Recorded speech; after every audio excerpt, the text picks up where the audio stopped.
अम्मा कहली बेटी नियरे बियाहबो हो, बाबा कहला दस कोस हो। भैया कहला बहिना काशी बियाहबो हो, नित उठी गंगा स्नान। भैया कहला बहिना काशी बियाहबो, नित उठी गंगा स्नान। भौजी कहली ननदा मोरंग बियाहबो, ना केहू आवे न जाय। भौजी कहली ननदा मोरंग बियाहबो, ना केहू आवे न जाय। किया तोरी ये भौजी नुनवा चोरवली हो, किया तेल दिहली ढरकाय।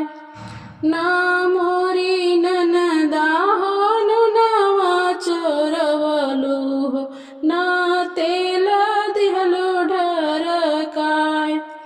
राम रसोइया बिरहाए बोलेलू, होई जालू बयरन हमार।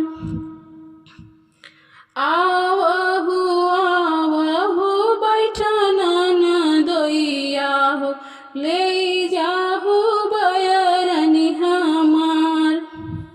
बैरानी बैरानी मति कर सरहज, बैरान प्राण आधार।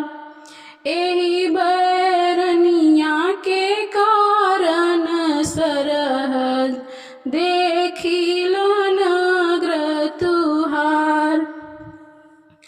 नौआ पठैबो बेटी बरिया पठैबो, बभना सुदिन ले जाय। लाल पीले घोड़वा बीरन भैया जइहे हो, मोरंगालेन होई जाय। लाल पीला घोड़वा बीरन भैया जइहे, मोरंगालेन होई जाय। अम्मा कहली बेटी नियरे बियाहबो, बाबा कहला दस कोस। भैया कहला बहिना काशी बियाहबो, नित उठी करिहा